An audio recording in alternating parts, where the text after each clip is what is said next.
Ruas TV, rutin walaupun sedikit.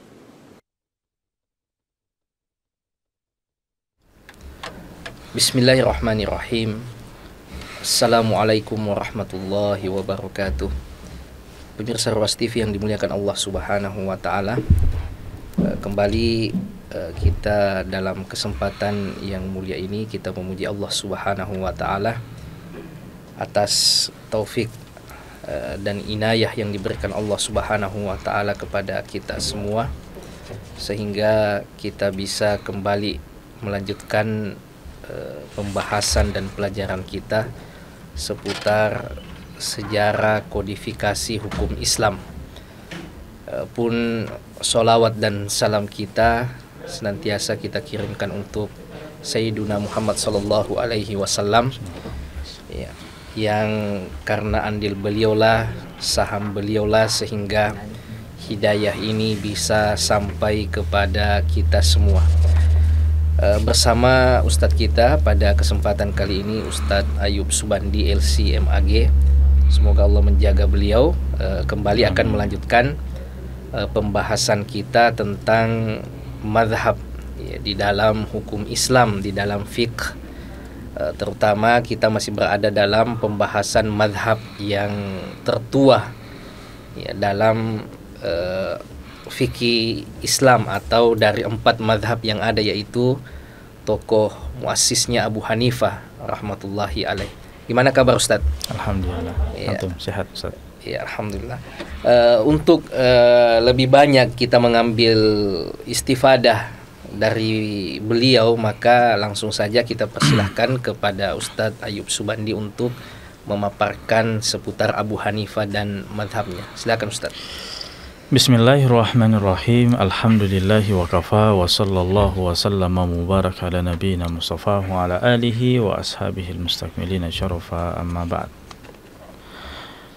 Pemirsa Ruas TV yang sama dimuliakan oleh Allah Azza wa Jal, alhamdulillah kembali kita melanjutkan pembahasan tentang sejarah legislasi hukum Islam, atau yang lebih populer dengan tarikh tasyri'. Masih pembahasan kita terkait dengan Abu Hanifah dan mazhabnya, di mana pada pertemuan yang lalu kita sudah bicarakan secara singkat berkaitan dengan biografi Abu Hanifah, namanya, kemudian guru-gurunya, murid-muridnya, ya, sifat-sifatnya, keutamaan-keutamaannya, bagaimana kecerdasan beliau, dan bagaimana kualitas ibadah beliau, ya, sebagai seorang imam. Ditinjau dari 2 hal ini, ya, saya kira layak, ya, kalau mereka itu dikatakan sebagai seorang imam. Berikutnya, pemirsa Ruas TV yang sama dimuliakan oleh Allah, pembahasan kita berikutnya adalah ad-dzurub al-mu'athirah fi tamayyuzi manhajihi al-fiqhi. Ya, apa saja kira-kira faktor-faktor yang mempengaruhi, ya, metode beliau di dalam fikih. Ya. Pertama, Abu Hanifah sendiri, sebagaimana yang kita telah jelaskan, ya, beliau adalah seorang sosok imam, ya, yang artinya jibillatuhu wa khasaisuhu al-aqliyah al-mutamayyizah. Artinya beliau memang punya kecerdasan yang di atas, ya, rata-rata. Faqad kana hada adz-dzaka. Ya, beliau sangat cerdas, ya, fatinan thaqibudz dzihn, artinya bersih, ya, jernih pikirannya, daqiqun nazar. Beliau kalau menganalisa sesuatu itu sangat detail, ya. Kemudian sari al-badiha, artinya responnya cepat. Ya. Nah, itu sosok daripada seorang Abu Hanifah. Ya, jadi intelektualnya itu memang bisa sudah diakui, ya. Itu faktor yang pertama. Kemudian beliau menjadi seorang imam dan sangat mempengaruhi dalam ijtihad-ijtihadnya. Kemudian yang kedua adalah masyayikhuhu ladzina talaqqa anhum, khasatan syekhuhu Hamad alladzi talat mulazamatuhu lahu. Jadi memang Abu Hanifah ini berangkat dari kecerdasan, kemudian belajar dalam jangka waktu yang sangat lama, ya, bersama dengan gurunya. Ya, tentunya berbeda antara seorang murid yang belajar cuma beberapa waktu saja dengan murid yang memang mulazamah, ya, dengan waktu yang sangat panjang. Apalagi beliau memang gurunya, ya, itu sangat menyukai beliau, merindukan ketika beliau pergi dan seterusnya. Ya. Sehingga interaksi antara guru dan murid di sini membuahkan, ya, pemahaman yang lebih erat, ya, pemahaman yang lebih besar. Kemudian faktor yang ketiga yang mempengaruhi fikih daripada Abu Hanifah adalah aishuhu bil Kufah.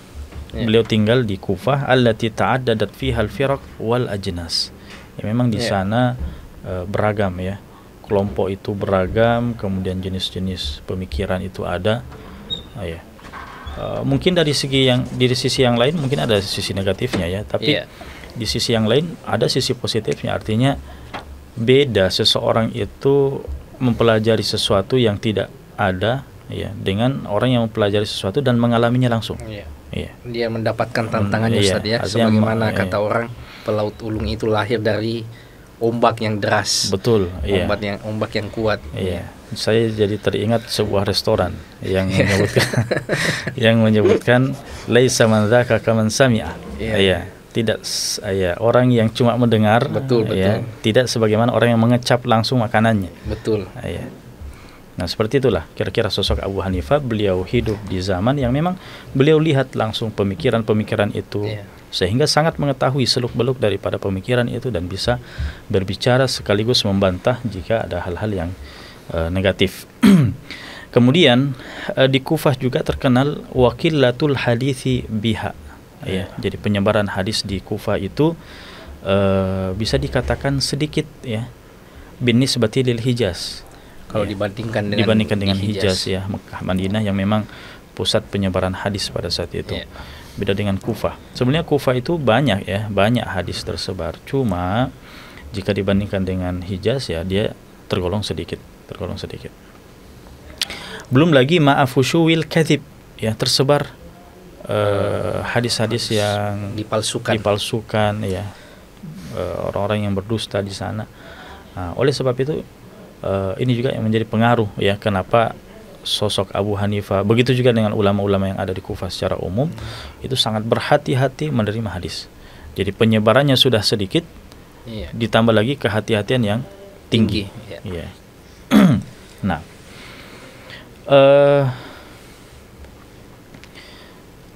di sini kita akan sebutkan salah satu sebab, ya, kenapa di Kufah itu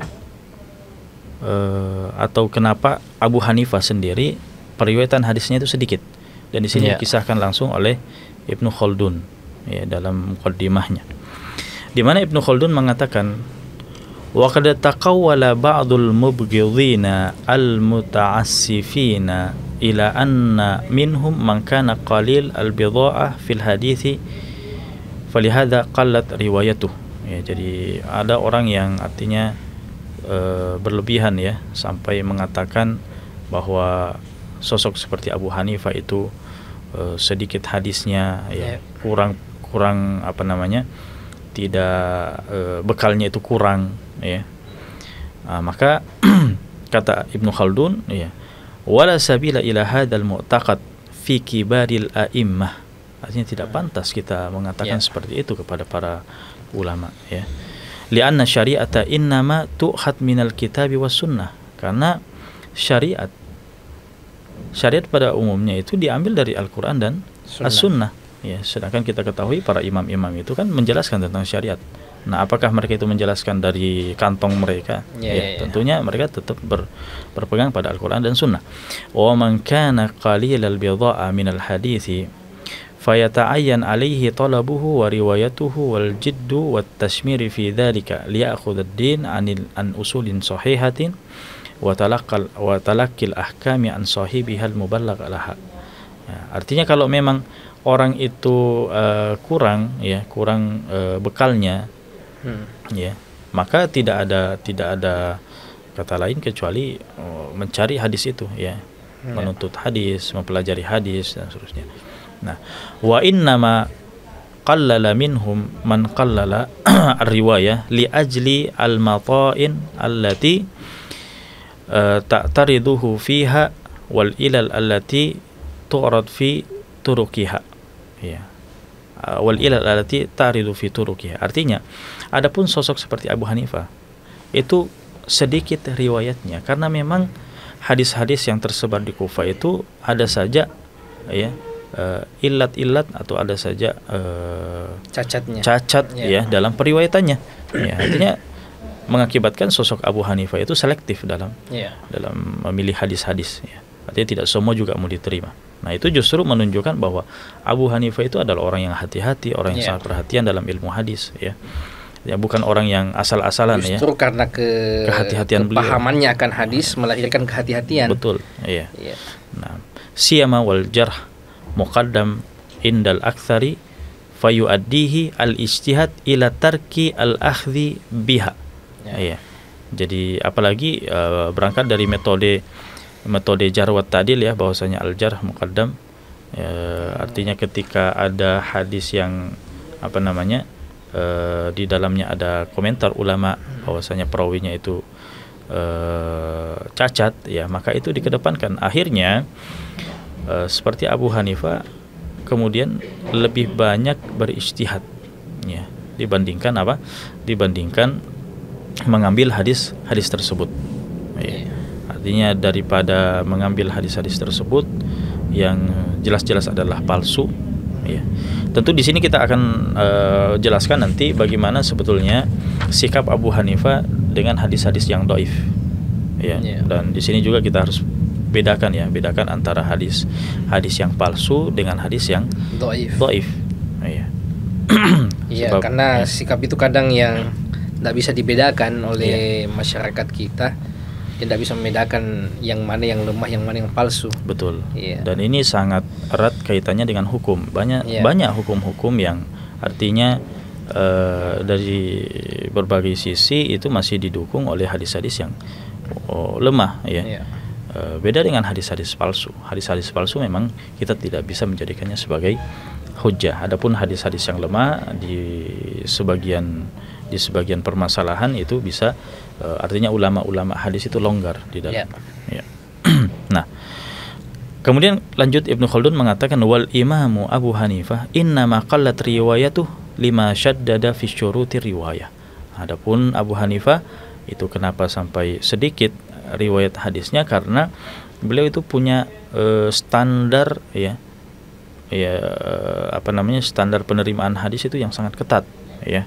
Syaddada fi syuruti riwayati wat tahammul wa dha'fi riwayatil haditsil yaqini idza aradaha al fi'l an-nafsi.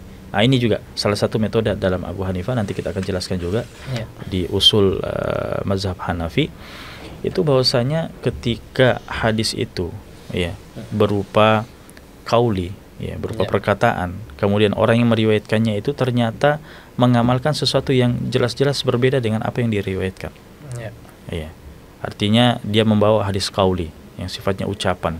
Kemudian yang meriwayatkan hadis itu pun perawinya ternyata melakukan sikapnya berbeda dengan apa yang diriwayatkan. Maka ini menjadi pertimbangan yang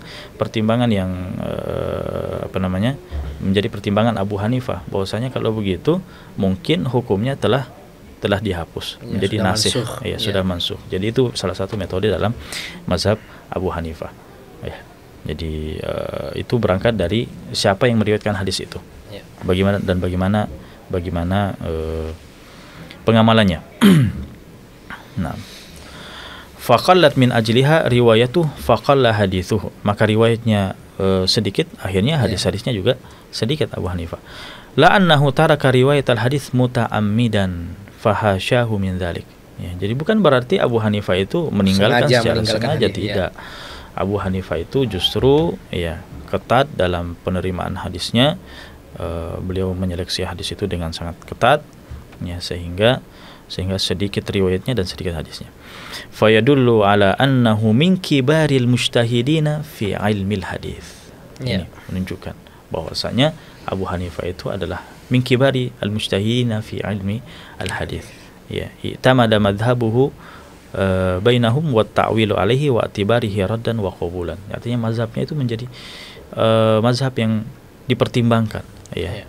Pendapat-pendapatnya bisa diambil dan bisa ditolak. Nah, ini menunjukkan bahwasanya memang Abu Hanifah itu kenapa sampai sedikit riwayat hadisnya, karena ada sebabnya, ya, ada sebabnya dan bukan karena kesengajaan. Kemudian sebab yang lain atau faktor yang lain yang mempengaruhi fikih Abu Hanifah itu adalah kasratul ulama fi zamanihi wa intishari al-jadal fihi.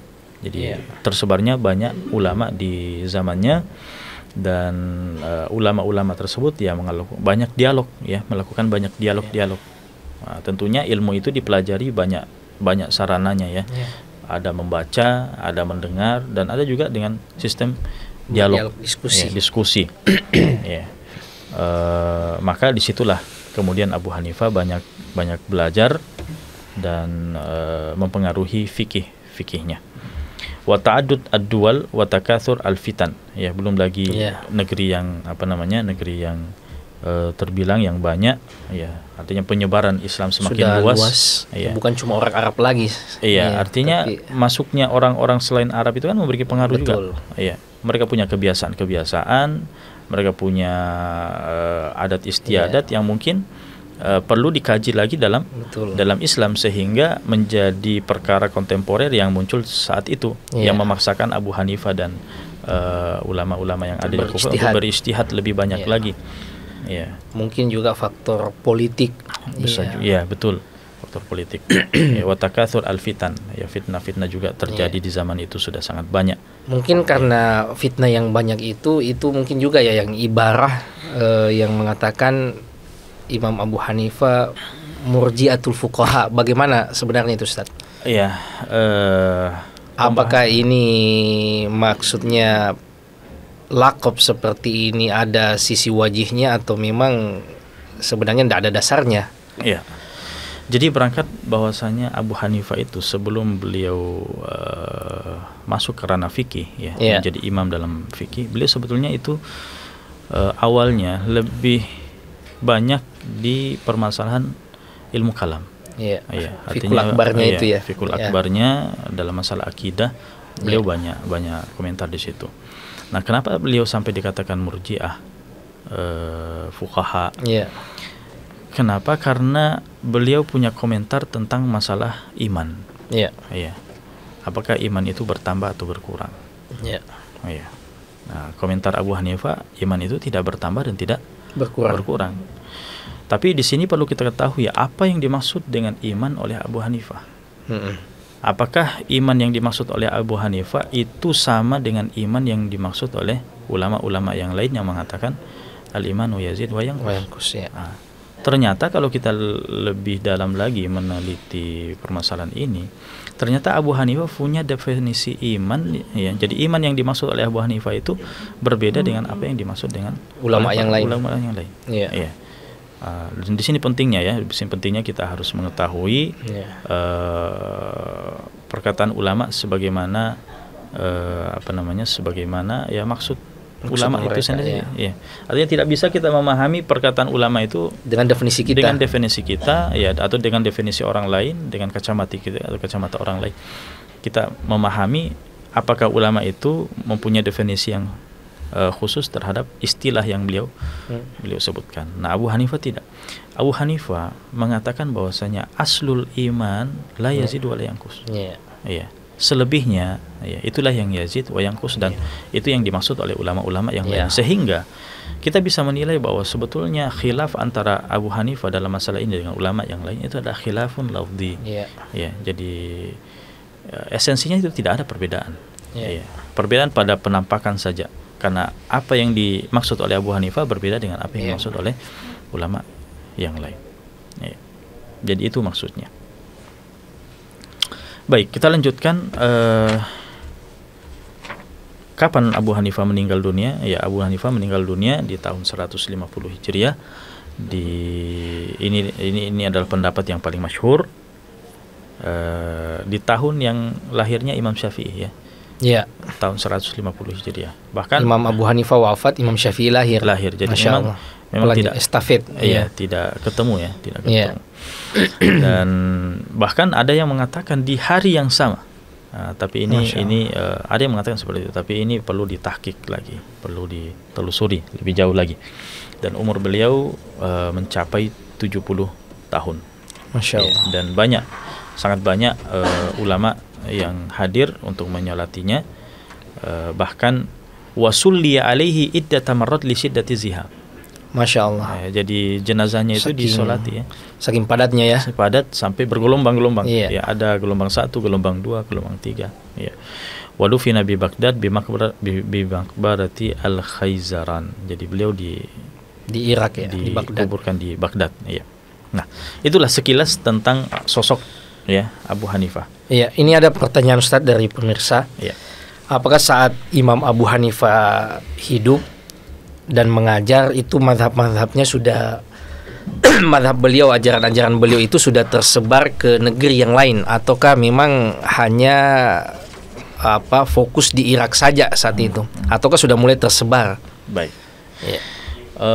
Abu Hanifah beserta dengan murid-muridnya ada Abu Yusuf, kemudian Muhammad bin Hasan Asy-Syaibani, kemudian ada juga Al-Hasan bin Ziyad Al-Lu'lu'i, kemudian ada Zufar bin Zuhail.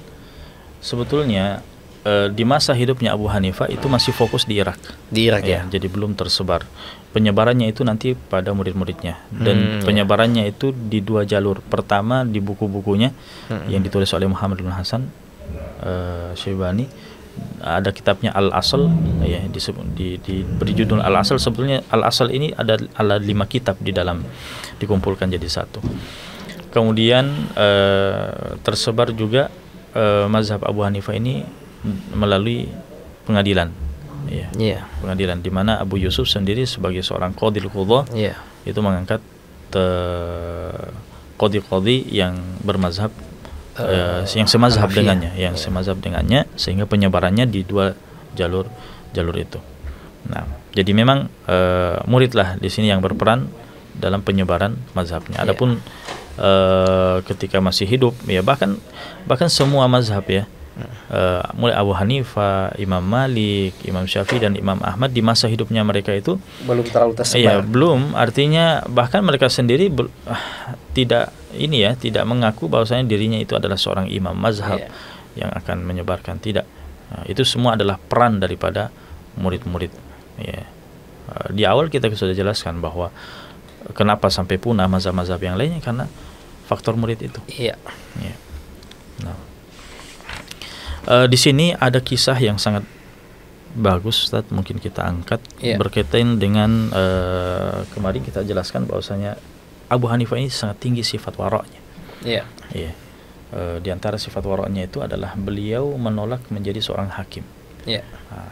Bagaimana kisahnya? Mungkin kita akan dengarkan kisahnya diceritakan oleh cucu daripada Ibnul Jauzi, ya, dalam kitabnya Mir'atuz Zaman. Iya. Di mana di sini disebutkan rawa Al-Khatib bi isnadihi, Al-Khatib dengan sanadnya meriwayatkan bahwasanya kallama Ibnu Hubairah. Ini sosok penguasa pada saat itu yang memerintahkan Abu Hanifah untuk menjadi seorang hakim, Ibnu Hubairah. Kallama Ibnu Hubairah Abu Hanifah an yaliyal qadha.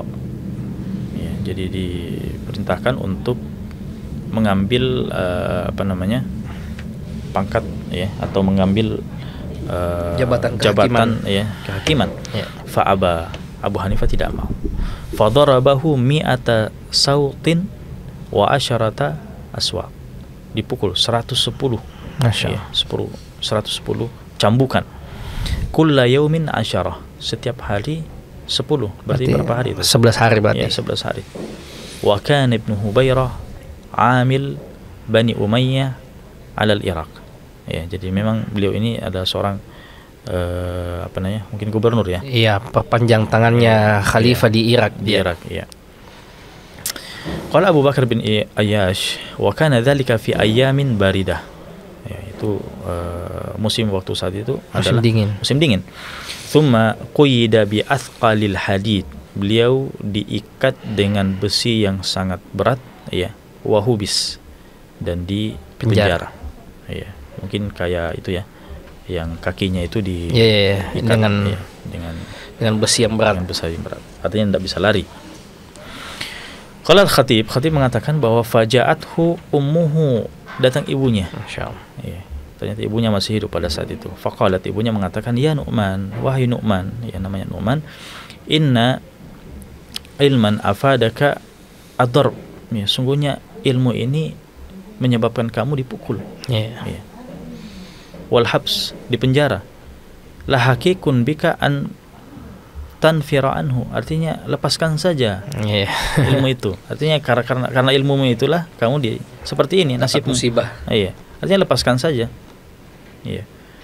Apa kata Abu Hanifah? Ya ummah, wahai ibu, lau aradtu dunya lama duribtu. Sekiranya saya memang mau mencari dunia, mencari jabatan, saya akan tinggalkan ilmu ini. Iya.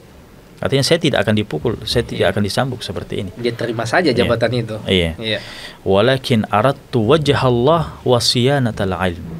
Justru saya ingin wajhullah dan menjaga ilmu ini. Ya. Wala mu'arridhu lil halakah. Artinya saya tidak akan membiarkan ilmu ini akan punah. Nah, begitu juga dengan Al-Khatib Al-Baghdadi dengan sanadnya dari Ibnu Daud mengatakan lamman imtana Abu Hanifah min wilayatil qadha halafa Ibnu Hubairah. Jadi ketika Abu Hanifah itu menolak jabatan, ya ini si Ibnu Hubairah penguasa ini sampai bersumpah la in lam yaf'al la darabannahu bisyad ala ra'sihi. Ya, pokoknya kalau tidak menerima dia akan dipukul, ya, dicambuk di kepalanya, bukan lagi di punggungnya, di kepalanya. Apa kata Abu Hanifah? Darbuhu fid dunya ashalu alayya min maqami il hadidi fil akhirah. Sungguh kau pukul sekarang saya, cambuk kepala saya itu lebih mending daripada saya nanti di akhirat dicambuki di akhirat. Iya, dipukul di akhirat. Maqam ini apa ya? Apa namanya, palu-palu yang besar itu, gurindam ya mungkin. Iya, betul. Iya. Itu lebih palu yang besar itu. Palu yang besar. Gendam apa ya namanya? Iya. Wallahi law qatalani, law qatalani lama fa'altu. Ya, bahkan sampai saya dibunuh pun saya tidak akan mundur. Ya. Kemudian wa balagh Ibnu Hubairah faqal. Ibnu Hubairah sampai berita itu ke telinga Ibnu Hubairah bahwasanya Abu Hanifah sekuat itu, ya. Faqala balaga min qadriha an yu'arida yamini bi yaminihi fada'a bihi fasyafahu. Artinya beraninya Abu Hanifah seperti itu. Ya, saya sudah bersumpah seperti ini, dia juga bersumpah di sana. Ya. Sama-sama ngotot ini. Sama-sama ngotot. Akhirnya dipanggil dan langsung bicara. Faqala ya Ibnu Hubairah. Ini perkataan Abu Hanifah, ya. Innama hiya mautatun wahidah. Ya. Artinya kalau saya mati, ya matinya cuma satu kali kan? Iya, matinya satu kali. Fadarabahu ala ra'sihi 20 sautan. Ya, jadi akhirnya beliau dipukul, ya, dicambuk di kepalanya itu sampai 20 kali cambukan. Faqala lahu Abu Hanifah. Abu Hanifah kemudian mengatakan, ya Ibnu Hubairah, udkur maqamaka ghadan bayna yadayillahi ta'ala. Ya, dia ceramahnya. Ya, ingat bagaimana Anda keadaanmu nanti di hadapan Allah. Fa innahu adallu min maqami baina yadaik. Sungguhnya ya, keadaanmu nanti di hadapan Allah lebih terhina daripada keadaanku sekarang di hadapanmu. Ya, saya kan sekarang terhina ini di hadapan engkau. Seenaknya bisa membukul saya seperti ini. Tapi sungguh nanti engkau di hadapan Allah akan lebih terhina lagi daripada apa yang kau lakukan hari ini. Fa inni aqul la ilaha illallah Allahu sa'iluka anni. Ya, saya akan mengatakan la ilaha illallah dan Allah akan bertanya kepadamu nanti tentangku. Fa amara bihi ila sijin. Akhirnya dipenjarakan Abu Hanifah. Ya, fantafakha ra'suhu wa wajhuhu. Ya, artinya bercucuran darah itu. ya, fara Ibnu Hubairah fi tilkal lailah Rasulullah sallallahu alaihi wasallam fil manam. Masya Allah. Iya.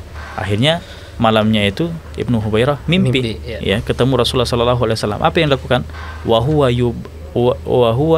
yuwabbihuhu ya, wa yu'atibuhu li ajlihi. Artinya Ibnu Hubairah itu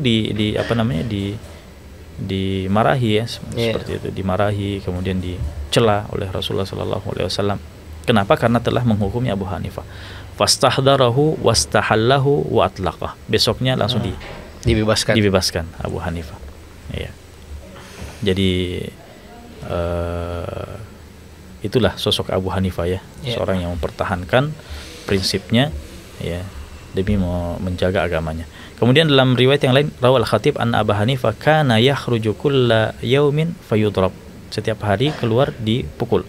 Fabaka bukaan syadidan wa qala inna gumma walidati ya asyaddu aliyya minad darb.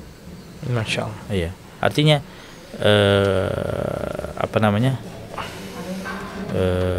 inna ghamma walidati asyaddu aliyya minad darb. Artinya kesakitan yang saya rasakan dipukul itu tidak seberapa dengan tangisannya ibu saya. Artinya saya tidak mau ibu saya itu menangis. Kenapa? Karena itu lebih sakit bagi saya daripada pukulan, dibandingkan pukul saya. Nah, ini sebelumnya kita juga sudah ceritakan bagaimana seorang baktinya Abu Hanifah terhadap ibunya. Ya, sampai suatu waktu ibunya ini mau mengetahui suatu permasalahan ya. Iya. Datang kepada Abu Hanifah dan bukannya bertanya permasalahan itu kepada Abu Hanifah, tapi sama ulama yang lain. Iya, ulama yang lain. Ya, padahal anaknya ulama juga, ulama besar. Akhirnya sudah, karena Abu Hanifah itu sangat berbakti kepada orang tuanya, akhirnya dia datangi ulama yang lain dan bertanya, tolong ibu saya bertanya seperti ini, gimana jawabannya? Akhirnya ulama itu pun segan nih. Saya ini yang belajar kepada Anda, kok Anda bertanya kepada saya. Jadi sampai segitunya seorang Abu Hanifah kepada ibunya. Ya. Berikutnya di sini adalah usul al-madhab al-Hanafi. Apa saja usul dalam madhab Hanafi? Di sini ada beberapa. Yang pertama adalah Al-Quran, kemudian yang kedua adalah Sunnah, kemudian yang ketiga adalah Ijma', keempat adalah Aqwalus Sahabah, kemudian yang kelima adalah Qiyas, dan yang keenam adalah Istihsan. Ini saya sebutkan secara umum saja dulu. Mungkin kita akan berarti beliau mendahulukan Qaulus Sahabi ya daripada Qiyas ya. Iya, Qaulus Sahabi daripada Qiyas. Betul. Itu kenapa bisa itu Ustaz? Padahal Imam Abu Hanifah kan terkenal ihtimamnya terhadap Qiyas. Iya. Di sini ada perkataan Abu Hanifah sendiri. Kenapa beliau bahkan hadis doif Qaulus Sahabi itu lebih dikedepankan daripada Qiyas. Padahal ini kan tradisinya orang ahlul athar. Ya, ahlul hadis lebih mengedepankan athar daripada Qiyas misalnya. Gimana itu Ustaz? Di sini kata Abu Hanifah, dan ini dijelaskan oleh Ibnu Hazm dalam kitabnya Al-Ihkam. Kata Abu Hanifah, al-khabarul mursal.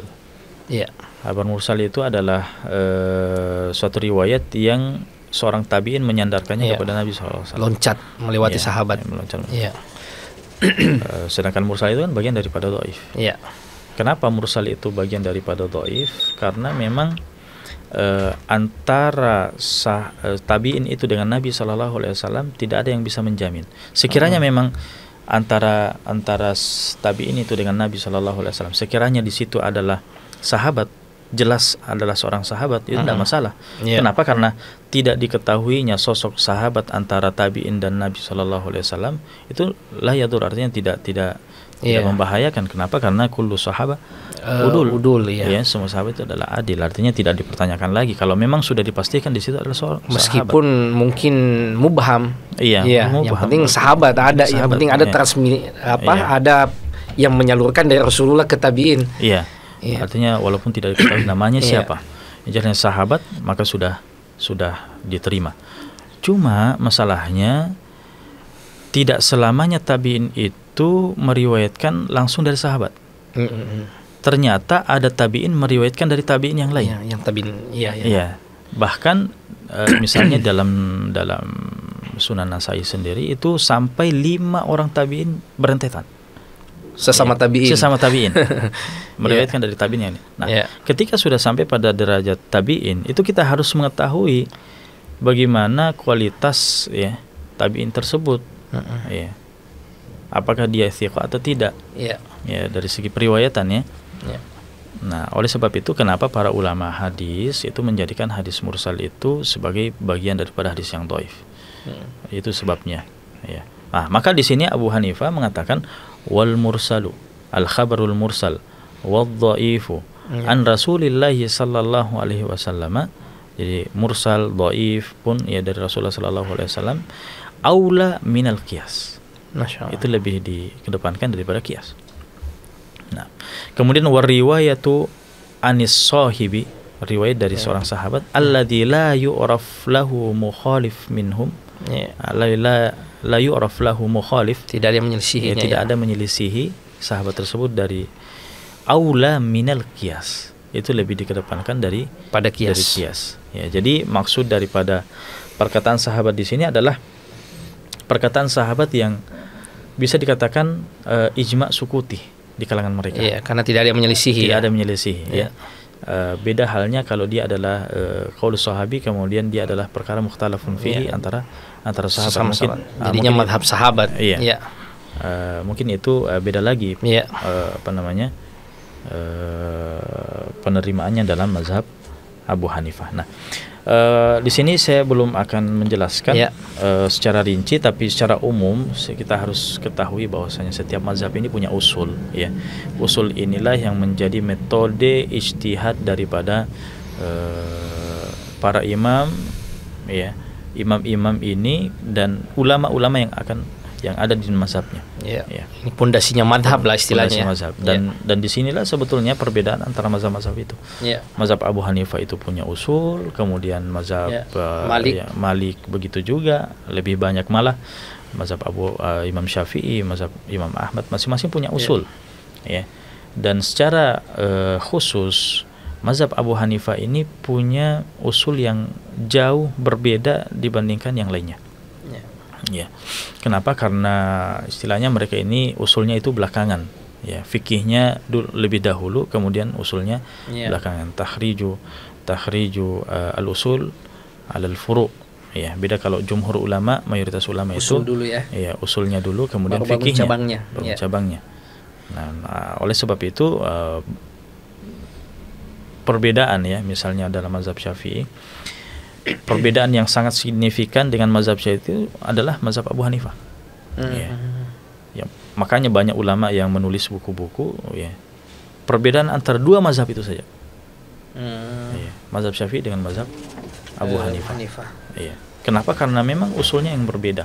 Satu usul mutakallimin, satu usul fuqaha. Nah, akhirnya banyak perbedaan. Makanya pemirsa sekalian yang dimuliakan oleh Allah, penting untuk kita mengetahui usul daripada setiap mazhab ini, ya, terutama para pembelajar fikih ya. Ketika belajar fikih mazhab tertentu, ya pelajari juga usulnya. Karena tidak nyambung ya kalau misalnya belajarnya mazhab Syafi'i, kemudian ternyata usulnya yang lain, akhirnya nggak ketemu nantinya. Jadi aneh juga. Cabangnya ini sementara pokoknya lain lagi, jadinya tidak jelas. Ini ada pertanyaan menarik Ustadz terkait dengan Imam Abu Hanifah. Imam Abu Hanifah ini kan muassis madhab yang paling dekat dengan generasi Rasulullah dan sahabat di antara madhab yang lain.